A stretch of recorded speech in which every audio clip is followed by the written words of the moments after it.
what comes a lot of work? Hormones, yeah, hormones. What else?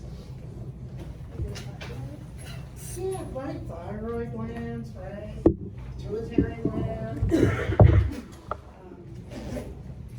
Thus far, what hormones have we talked about that helps regulate homeostasis?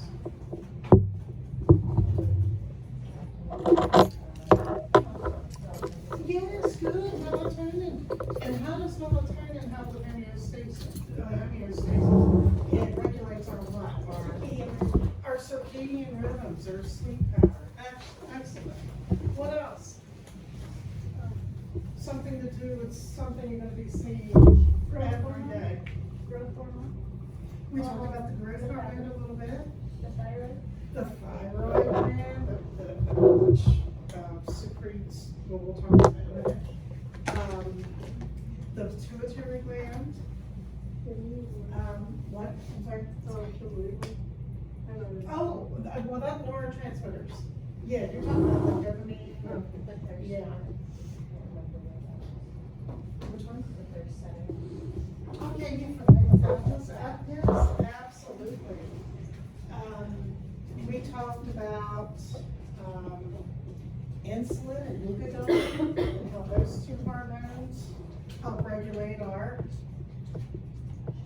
sugars, right? So make sure that we have just the right amount of sugar in our blood, so it doesn't get too high or too low. So is that the one, like, when you're diabetic and your sugars can't get controlled, is that the one that's not doing what it's supposed to? Yeah, very good. So with diabetes, let's just say type 2 diabetes. Type 2 diabetes doesn't always require insulin. We can treat it with pills. But what happens is the insulin is not being produced at the right times and not enough. So let's say I brought in chocolate cake for everyone and we don't have diabetes. Well, we eat the chocolate cake, what's going to happen? The insulin's going to kick in and it's going to keep our sugars in check. But let's say we do have diabetes and we eat that chocolate cake. Well, chances are that insulin is not going to kick in, and if it does, it's not going to be enough.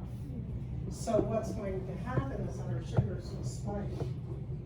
Now let's say we're still diabetic, and it's 5 o'clock in the evening, and we got up at 5 o'clock in the morning, and we haven't eaten anything all day long. So for 12 hours, we have not ate a thing.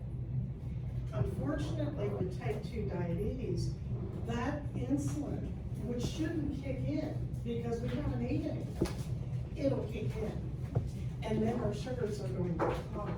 And that's called hypoglycemia, which is just as serious as hyper.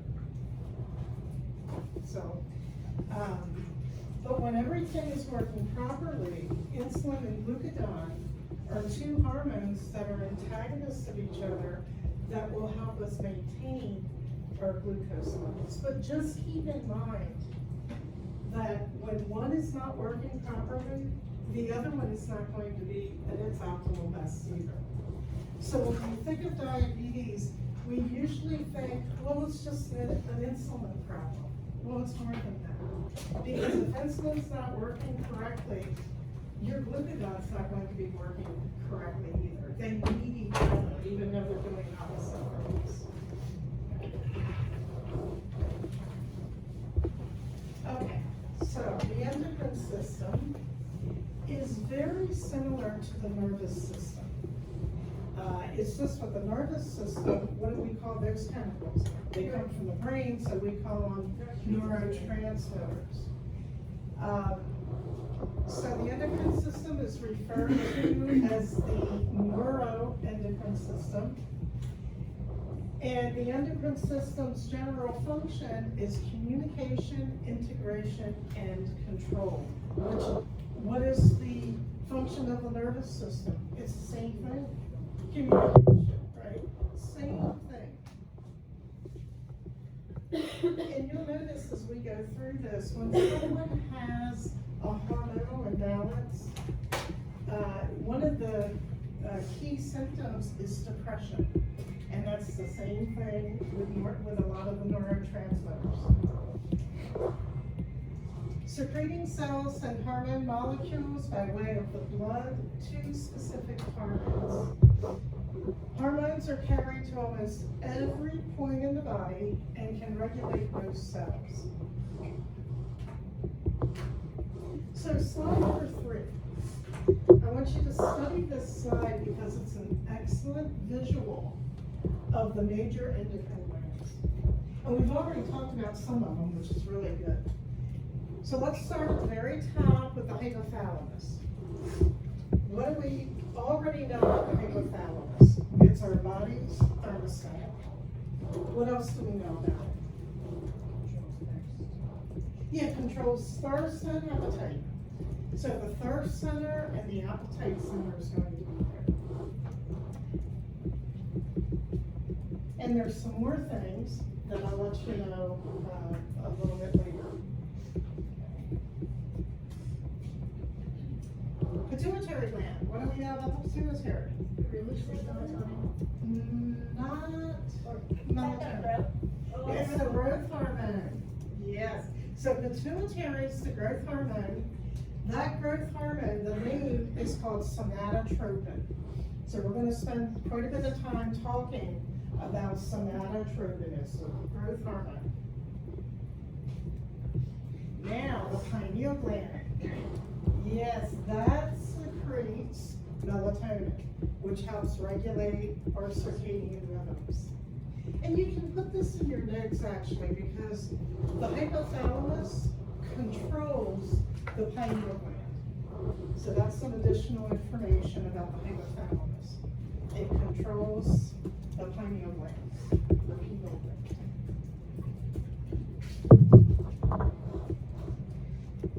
And then we have the thyroid gland. The thyroid gland. What do you think the thyroid gland secretes? You got it. It secretes a hormone called TSH, which is thyroid stimulating hormone. It also secretes something else, starts with a C. What is it? Nope. You're close. That was my best guess. It starts with a C. That was it. Calcitonin. Calcitonin. And we're gonna see what calcitonin does. Parathyroid glands. What do you think the parathyroid glands secrete? This is the easiest thing in the world, learners. The parathyroid hormone. You can't get this wrong, right? If I ask you on a test, what does the parathyroid gland secrete? You're going to tell me the parathyroid hormone. Okay. It's one of the few things in medicine that's actually easy. Okay. And we're going to see how these two glands, the parathyroid and the thyroid, are antagonists of each other. Okay, they're going to secrete hormones to keep our calcium levels in check. What about the thymus? What do you think the thymus does?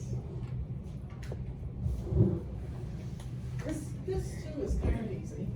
It secretes T cells. T cells. Or thymosin. Thymosin. In your notes, I want you to put that the thymus is the key gland for the immune system, or for immunity. The thymus. It is the key gland for immunity. Now the cool thing about the thymus is that it's most active in the middle. Okay, so when we're a child, it's a pinkish color. And by the time we're an adult, it's actually pretty much made all the T cells that we're going to need for the rest of our lives. So what happens to it, as you can see here, because this is an adult, it turns into a vestige of fat. That's why it looks like that. Okay, so when we become adults, that thymus becomes a vestige of fat.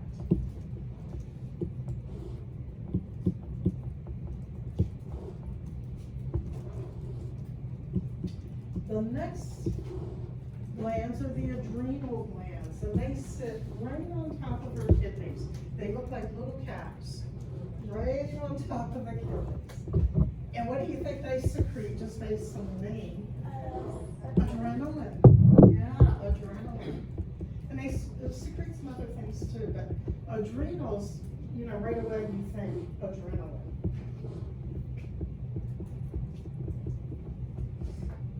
And this big gland here that is so deadly if it's compromised is the pancreas.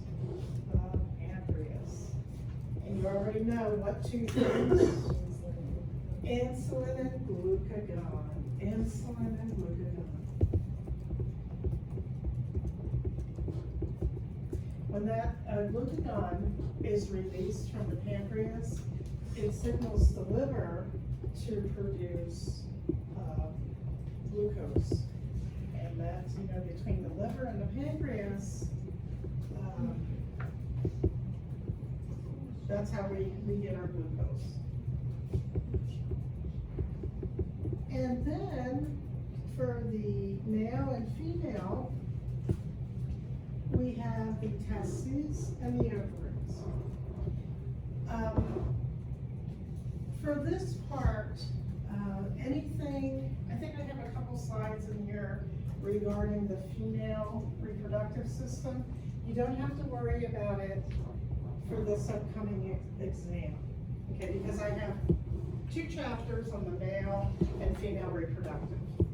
The only thing I want you to know right now is that the gonads for the male is the testes, and the gonads for the female are the ovaries. The only thing you have to know for this exam regarding reproductive.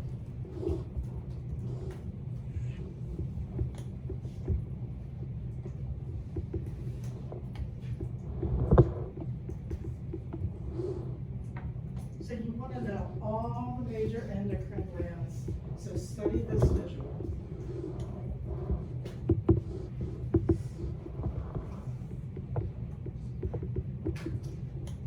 Okay, we have different hormones. We have tropic hormones, we have sex hormones, anabolic hormones, steroid and non-steroid hormones.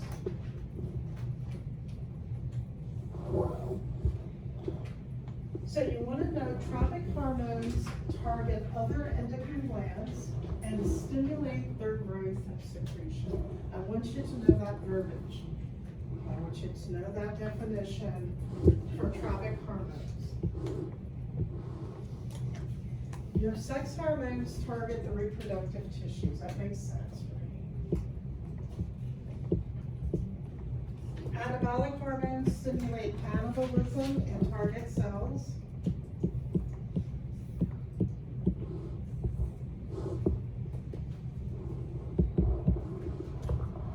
And these next two, I absolutely want you to know. So steroid hormones are synthesized from cholesterol. Steroid hormones are synthesized from cholesterol.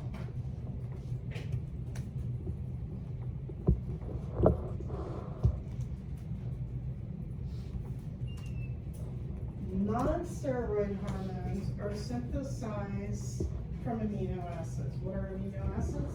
The building blocks of protein. Yeah, well, you're right. So non-steroid hormones synthesized from amino acids. Steroid hormones synthesized from cholesterol. Slide number 6. These are all the hormones you have to know. And we're going to go over every single one of them. You're probably like, oh my goodness. Okay.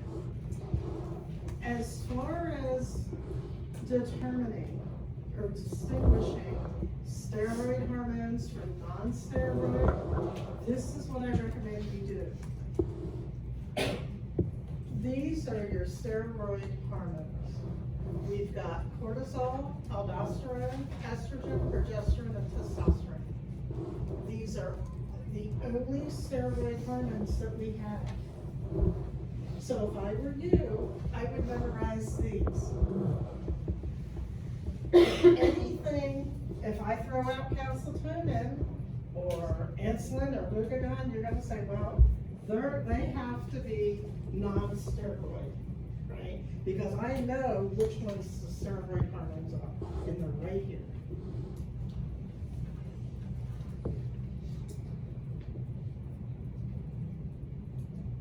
And all these other ones are non-steroid hormones. And you don't have to know the groups, I'm not going to be, you don't have to know that an antidiuretic hormone is a peptide, you don't have to know that. Okay. All I'm going to ask for these non-steroid hormones is that you know what each one does. And you want to know the function of each one.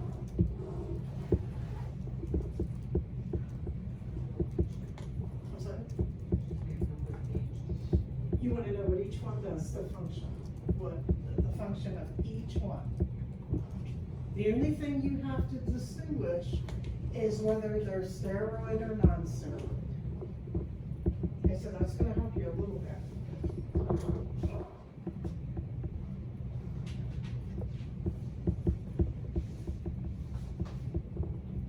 Any questions so far? You okay? Okay. So slide 7, steroids, I already said, are synthesized from cholesterol. You want to add something more to that. They're lipid soluble. So if I say to you that steroid hormones are lipid soluble, what do I mean by that?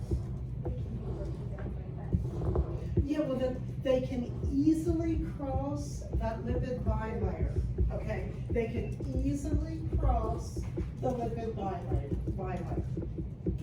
So they're gonna have no trouble getting through. And they can easily cross the lipid bilayer. Non-steroid hormones, and anything you have to know, is that they're synthesized from amino acids.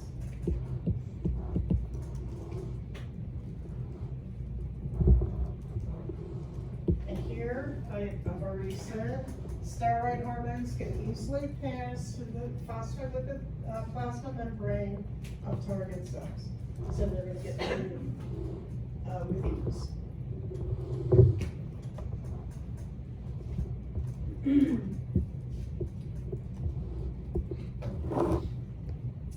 So let's talk about the general principles of hormone action.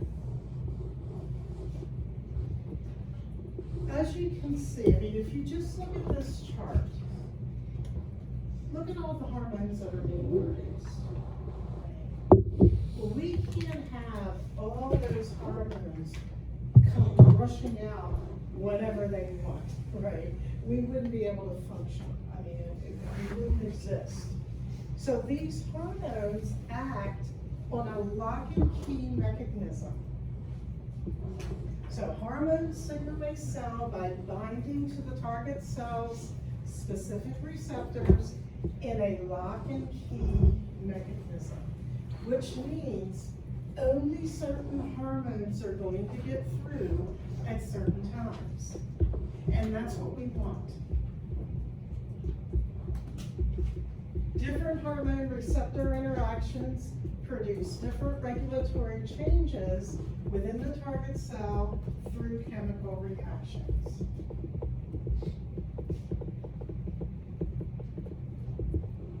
So remember, lock and key. Now I'm going to introduce you to some new terms. You should be familiar with two of them at least. Synergism means what? When we talk about muscles, if I say that 3 of your arm muscles in your forearm are synergists to each other. What do I mean by that? They work to a system. Yeah, they work together, they're gonna do the same thing. So, with hormones, synergism, several hormones combine to produce effects greater than the sum of their individual effects, just like with our muscles. Remember when we made a fist, what's happening with our bicep and all these muscles here in our bicep? They're all what? They're all doing the same thing, which is contracting, right, or flexing. So here, they give you the example of testosterone.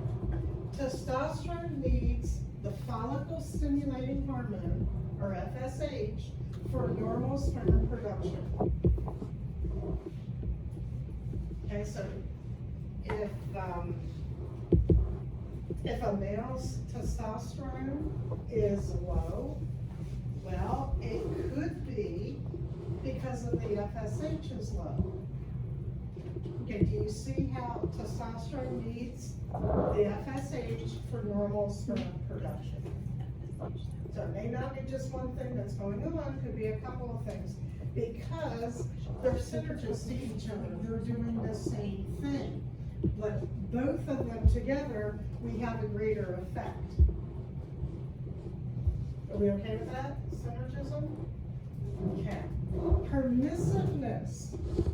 One hormone must be present for the full effect of another hormone. So it doesn't mean that they're actually necessarily increasing their secretion, but they have to be present. So permissiveness, so the thyroid hormone increases the effect of epinephrine. So just the mere fact that the thyroid hormone is present, then the effect of the epinephrine is going to be greater. Okay, this is normal physiology, but let's just say that you have a patient where the thyroid hormone is not working. I mean, it's super, super low. What do you think is happening with the epinephrine? How is it going to affect the epinephrine? It's going to be low too, which explains, what does epinephrine do? It stimulates, it's going to increase. What's the heart rate, right? So, if someone is suffering from low thyroid or hypothyroidism, that explains, what are their symptoms with hypothyroidism? Do they have a lot of energy? No. They're super, super sluggish, very lethargic. And this would be one of the reasons. Okay? I just want you to see the whole picture here. Antagonism, we've already talked about it, antagonist hormones. They are hormones that have the opposite effect in the body. Perfect example, insulin and glucagon. Another one is going to be the parathyroid hormone and calcitonin.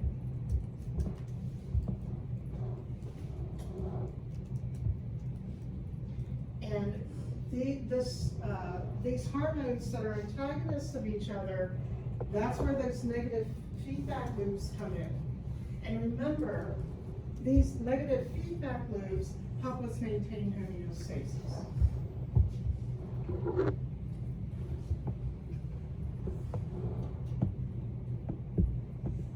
Cells usually have many different types of receptors, therefore they target cells of many different hormones. So on slide number 10, I'm just repeating what I've already said basically. It's just the verbiage is a little bit different. Most hormones have primary effects that directly regulate target cells.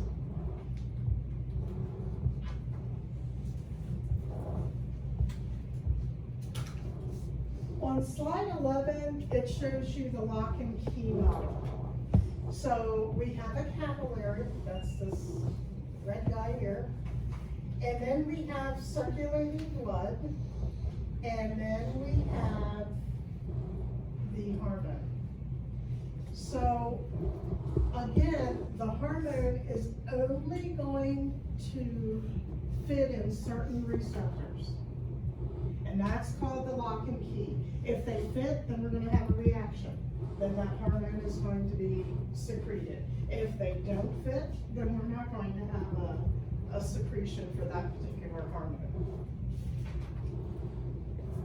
A hormone acts only on cells that have receptors specific to that hormone, because the shape of the receptor determines which hormone it can react with.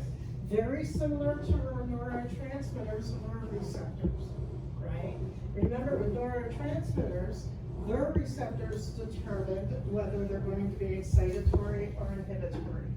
And the hormones are not much different from that. It's pretty much the same thing.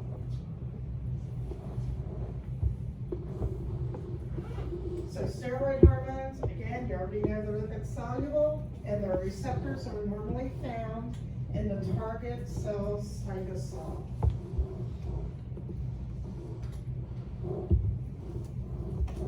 So do you remember last semester when we talked about protein synthesis? Do you remember that kind of? You remember I said that in protein synthesis, we have 2 steps. Do you remember the 2 steps? Yes. Say it really loud. Yeah, transcription and translation. Transcription, translation. What happens in transcription? Remember, protein synthesis is an anabolic process, so it's building up. So you're going from something smaller to something larger. So what happened? What's the end product of transcription? Yeah, messenger RNA. And then, so we got that messenger RNA now, what do we want to get? A protein. And that's what, so the newly formed messenger RNA, so it's the end product of transcription, moves into the cytosol, associate with ribosomes, and begin synthesizing protein molecules that produce the effects of the hormone. Steroid hormones regulate cells by regulating the production of certain critical proteins. So you want to associate steroid hormones with proteins. Big proteins.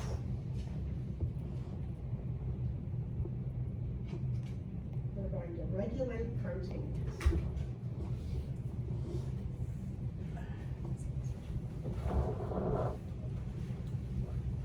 Okay, regulation of hormone secretion. So, control of hormone secretion is usually part of a negative feedback loop called the endocrine reflexes. A negative feedback loop. So, let's go back a little bit to what, I think the second week of last semester. Do you remember what a negative feedback loop does? It does, it regulates homeostasis, and somebody said, yes, it opposes the change, right? So some change is taking place, the body doesn't like it, so it's going to oppose that change, usually by releasing hormones. This is normal physiology. They work fine until we have a pathology, right? But those negative feedback loops is what's going to keep us in homeostasis. So simplest mechanism, an endocrine gland is sensitive to the physiologic changes produced by its target cell. So sensitivity of a target cell depends partly on the number of receptors. I want you to know the difference between up and down regulation. It's going to be on your test. All you have to remember with up regulation is that its increased number of hormone receptors will increase the sensitivity. So in layman's terms, if you were explaining this to someone, he would say, upregulation means the more receptors we have, the more sensitive it's going to be. Okay, the more hormone receptors we have, the more sensitive it's going to be. With down regulation, it's just the opposite. The less number of hormone receptors we have, it will decrease the sensitivity. So down starts with a D, so does decrease. Down regulation, decreased number of hormone receptors will decrease sensitivity. And here's a nice visual. So we start out here in picture A, we start out with just 2 receptors. And then over time, look at how many receptors we have. Well, that's an upregulation, so it's going to increase the sensitivity. With downregulation, we start out with a lot of receptors, but we end up with only 2. So downregulation decreases the sensitivity. Okay, please don't confuse the 2.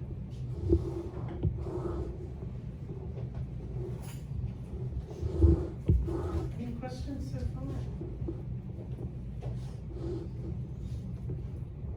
We're good? All right.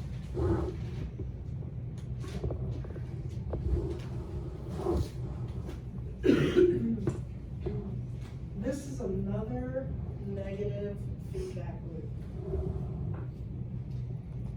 So let's see what's happening.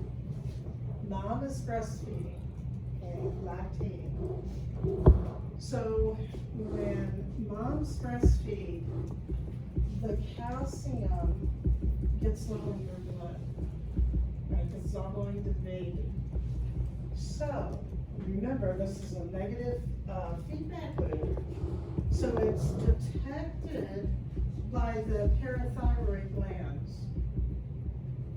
And the parathyroid glands are going to secrete what hormone? The parathyroid hormone. Remember, this is the easy one. A parathyroid gland secretes the parathyroid hormone. It's going to secrete the parathyroid hormone. You see those little guys right there?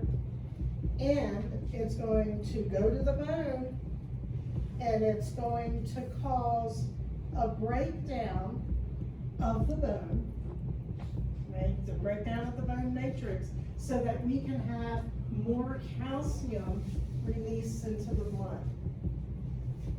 And that corrects it. Now, don't get confused with lactation, because the process of lactation is a positive loop, right? That's a positive feedback loop. But this part is going to be negative. And with negative feedback loops, we always oppose the change. What was the change here? Low calcium in the blood. Okay. All you have to remember, when there's low calcium in the blood, those parathyroid glands are going to kick in. It's going to secrete the parathyroid hormone. That's going to send a signal to the bone so that it can break down more of the bone matrix, so that more calcium is released from the bone and goes into the blood. So you see how the body fixes itself? It's really kind of cool. Okay? It does this without any help from anyone. The only time it doesn't work, again, is if we have a pathology.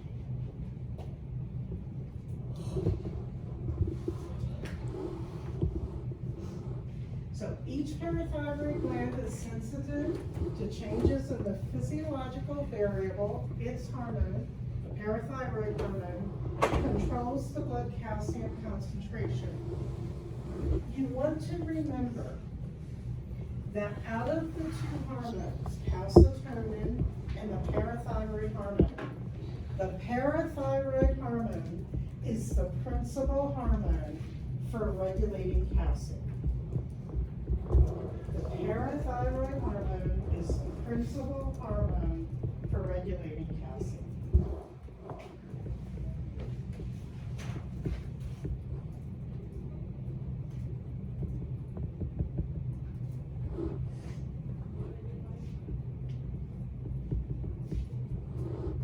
And this is saying what I've already said. Breastfeeding women, when they're lactating, the calcium lowers in their blood, the parathyroid sense the change, and they respond by increasing the secretion of the parathyroid hormone. That in turn is going to cause a breakdown of the bone matrix, and so that more calcium can be released into the blood. Everyone okay with this? Okay, this is something you have to know for a course, so that's why I keep stressing it. Prostaglandins. In your notes, I want you to write this.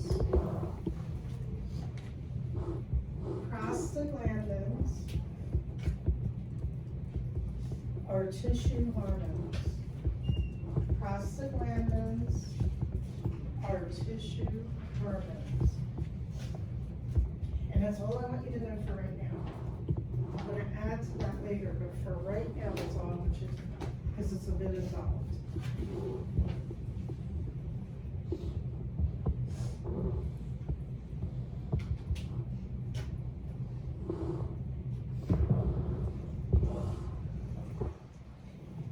So now we want to talk about some endocrine disorders. Endocrine disorders.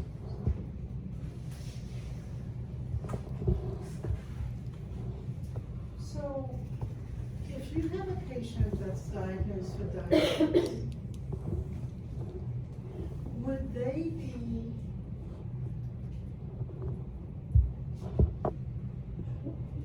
would it be feasible to send them to an endocrinologist? Yes. Good, yes, why? Because there's an issue with the hormones. You got it, you got it. So, let's talk about some of these endocrine diseases. Mechanism of hypersecretion. So we can have something called hyperthyroidism. We can have something called hyperpituitarism. Autoimmunity.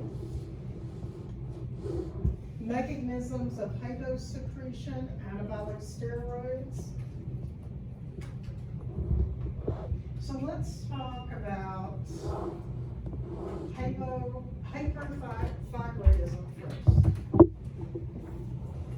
Hyperthyroidism is not a disease itself, and that's sometimes that shocks students. Hyperthyroidism is not a disease itself, but a condition characterized by several different diseases. For example, Graves' disease and Goiter's.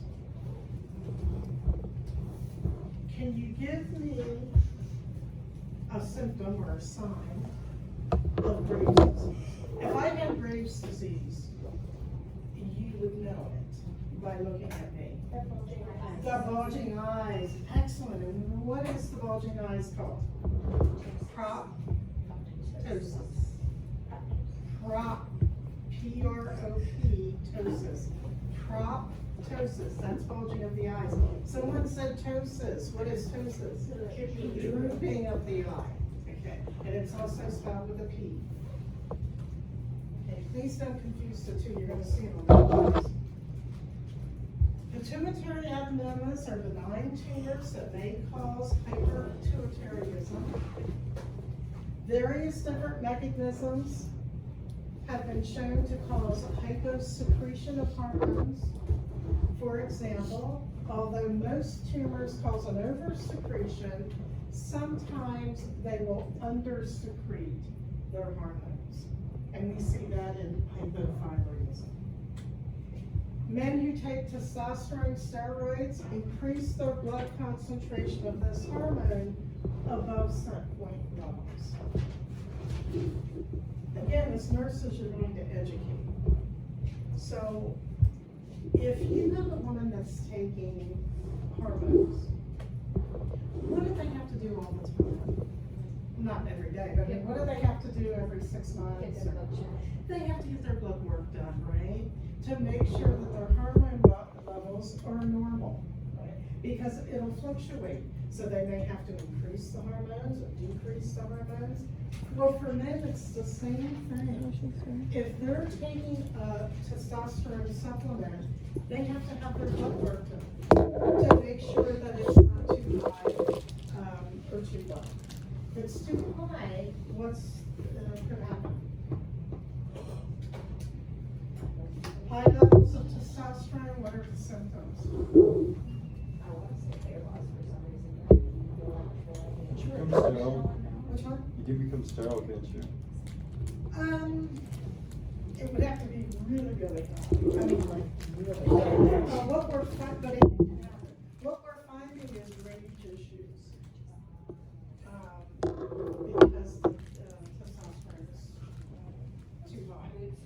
But again, it's not that it's a bad thing to take these, but you want to have them checked to make sure that they're not, through the roof.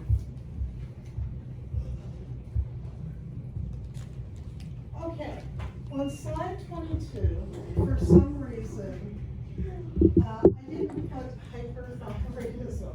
So it would help if you would know the signs and symptoms are from hyperthyroidism. So you want to write hyperthyroidism at the top of this slide. Hyperthyroidism.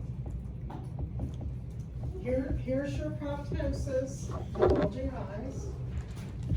They could have bone loss, which can lead to osteoporosis. They could have psychosis, mania, agitation, insomnia, and that's a big one. They absolutely cannot sleep. They can have hand tremors, excessive sweating, heat intolerance, weight loss despite increased appetite. I worked with someone that had hyperthyroidism, and even to this day, she is so thin. And she would come in with a dozen donuts, and she would eat half a box. She had this enormous appetite and never gained weight. I just look at it. Diarrhea. So, lots of diarrhea, fine hair and hair loss. They're going to have palpitations, arrhythmias, muscle weakness.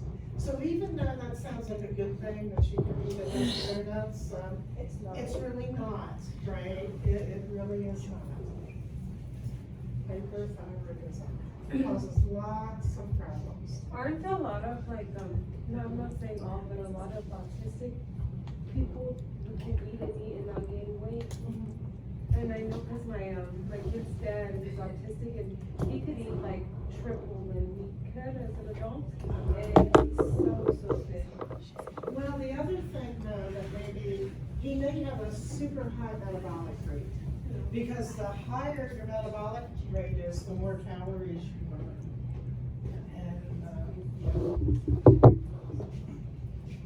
So I actually made you a copy of this slide.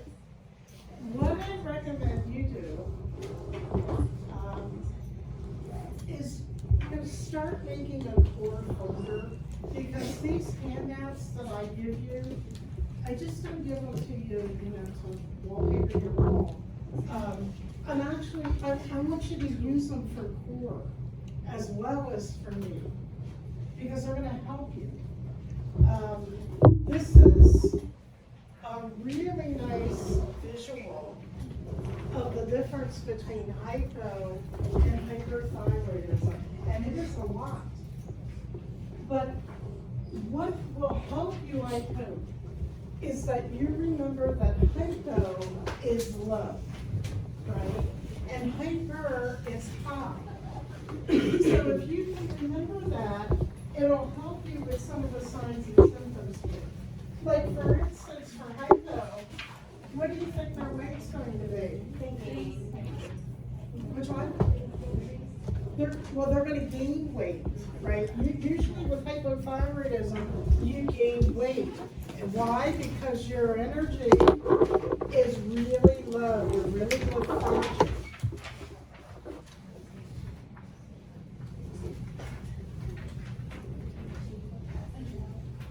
Oh, yes. That helps, thank you.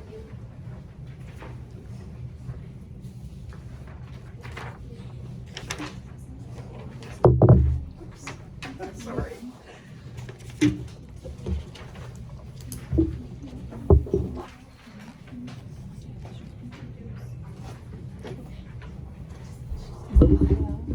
Okay. So I'm going to point out some of the key ones that I want you to know for me, and also that they're going to ask you for.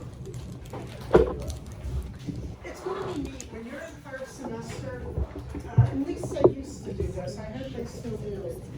Some of the instructors are going to act as patients, and they're going to present, like one will present with hypothyroidism, one will present with hyperthyroidism, and you'll get to kind of see these signs and symptoms, which is really kind of cool. So for hypo, you want to think of the person as being really low, really tired, lethargic, no energy. They're going to have depression because, if you don't have energy to do anything, you're going to get depressed, right? I mean, that just goes with the territory. They're going to suffer from edema. They're going to have slow thinking. They're going to have that 3 p.m. crash. People that suffer from hypothyroidism usually do better in the mornings. I know my patients, when they're suffering from this, they want all their appointments in the morning because in the afternoon they crash, so done. Broken sleep, joint muscle pain, hair loss, constipation. So they're going to be constipated. And of course they have weight gain.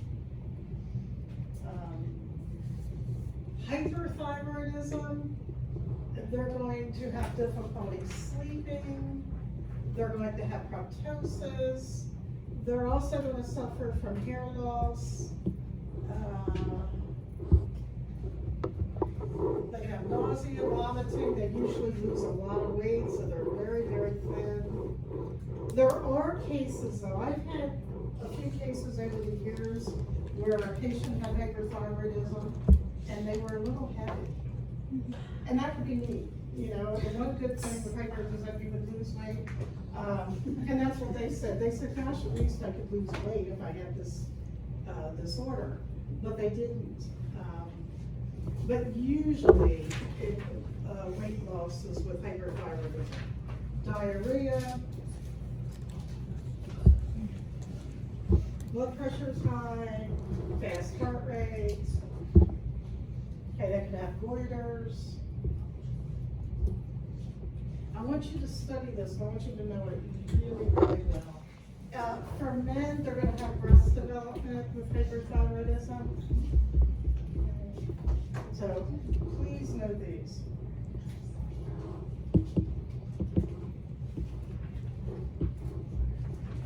Which one is associated with Graves' disease?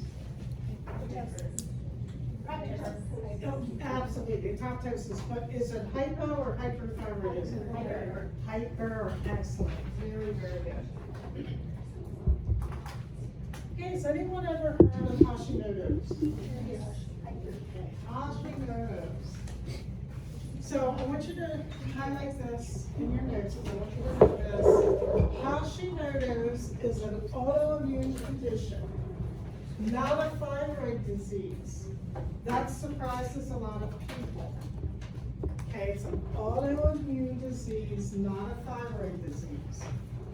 However, 90% of the cases of hypothyroidism are the result of Hashimoto's. And I think that's where the confusion comes in. but Hashimoto's is an autoimmune disease. Women to men ratio of thyroid conditions is 10-1. So unfortunately, we got the short end of the stick on that one, right? More women suffer from thyroid conditions than men. Hashimoto's affects up to 10% of the US population, and this is really a high number. 50% of people with Hashimoto's develop other autoimmune conditions within 5 to 7 years. And those other autoimmune conditions are rheumatoid arthritis and lupus. They're the two big ones that I see with Hashimoto's. Okay, and it's usually within this span, 5 to 7 years. Signs that you may have Hashimoto's, it's going to be very similar to hypothyroidism, right? Fatigue, sluggishness, weight gain, difficulty swallowing. They're going to have a puffy face, constipation, depression. They can have an enlarged heart. They have memory loss, or what we call memory fog. It's hard for them to stay focused. Like if they used to read novels, the way it's explained to me by one of my patients is that she'll be reading a book, and an hour later, she's still on the same sentence. She just cannot focus. Irregular or heavy menstruation, difficulty getting pregnant, joint and muscle pain, always feeling cold. Well, that's not me. Slurred heart rate. You don't have to know this for my exam, but I thought if you know someone that has Hashimoto's, you may want to pass this on to them. These are foods that to eat and to avoid with Hashimoto's. Because there's no cure, I find that when patients adhere to this, it decreases their symptoms greatly. I mean, they're able to work and function, but this is for you really, just for your own. And some hospitals, they give this out. It's a little brochure, and they actually will give it to their patients.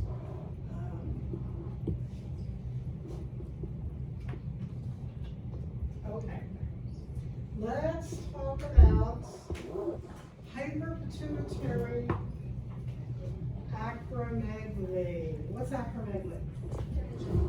Yeah, gigantism is where you see how big the feet are and the hands, and they have the slanted forehead, the jaw, and they're very, very tall. And it's called acromegaly. Acromegaly. I'm sure you'll see this at some point in your career.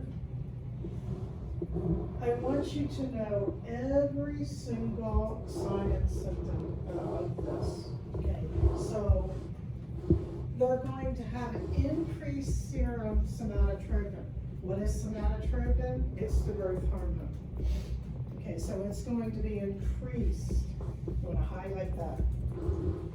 And that makes sense, right? Because the more growth hormone you have, the what? The bigger you are, okay? How do we diagnose? Aside from the increase in somatotropin, we diagnose by x-rays and MRIs. What's the x-rays going to show? Yes, yeah, you'll be able to see that large skeletal structure. They're going to give them an oral glucose challenge test. I want you to highlight this really big. Really, really big. Because their blood sugars are super high. Their blood sugars are super high. Why? because the growth hormone actually plays a role in our glucose levels.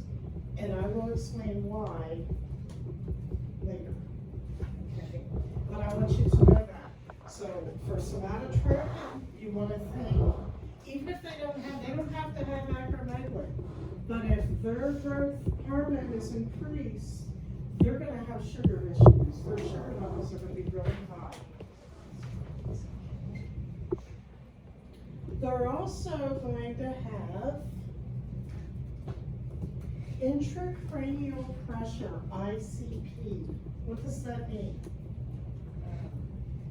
The brain is either swelling and pushing on the skull, or there's too much fluid in there causing the pressure. Yeah, so the pressure inside the skull is really great, and thus the brain tissue and the cerebral spinal fluid is going to be increased. So what's going to happen? How are they going to present? If I have ICP, how am I presenting? Headache, right? Lots of headaches. So, you know, there's more to this than just having big hands and feet and being tall.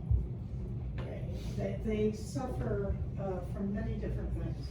Everybody on subject, I grew up with a friend who has that, but he has a kid who has the opposite version. Where she's very Very small, dwarfism. yeah. Yeah. And the doctor told me that they both play in together, both of those Oh. diseases or conditions play in together. It's right, because it's all about that pituitary gland, and it's not working properly. So for him, the hormone is being secreted at astronomical amounts, and for her, it's very little. Right? He was 6'8", so he's big. He's big. Someone asked me before if it affects their lifespan, and it does. And we're gonna see why in a second. So I want you to look at the clinical manifestations here.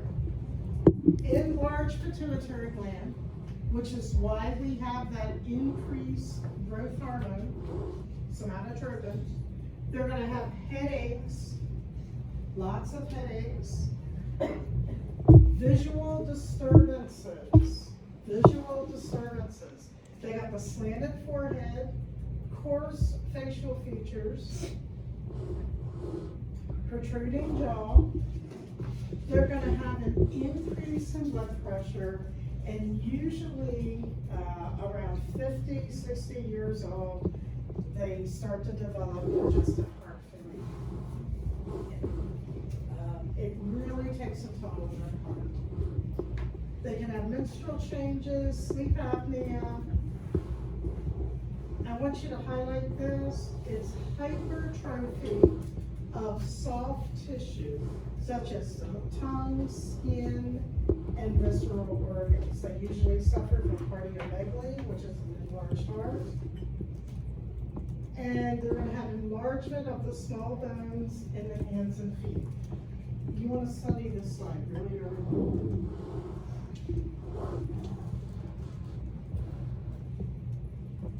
And I really want you to remember that somatotropin, in kind of a backdoor way, regulates our glucose levels. Excuse me. It's very important that you know that. Okay, somatotropin is going to regulate our glucose levels. You know, really, we just think of what? We think of insulin and glucagon. But the growth hormone plays a role too. And you can see that a little bit already, because with acromegaly, the sugars are super high because of that increase in somatotropin. Okay guys, I got 2 more slides and we'll take a break.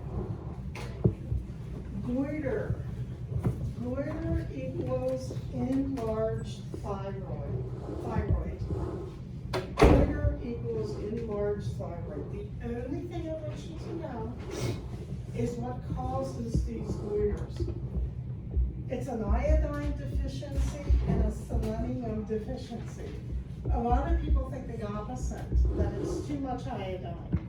It's not enough. Iodine deficiency, selenium deficiency. The The tumors can be benign or malignant. And when goiters get really, really large, they can compress the trachea or esophagus, which is going to cause difficulty in breathing and swallowing. And I used to live in third world countries, and it was very common to see this. You see how big, how large that is? You know, in this country, we take care of the goiters, but in third world countries, a lot of times, we don't. And they can get really, really big. So what causes goiters? Selenium and iodine deficiency. Get back to your menu. Are they caused everywhere or just in the throat? Are they caused everywhere? The goiters are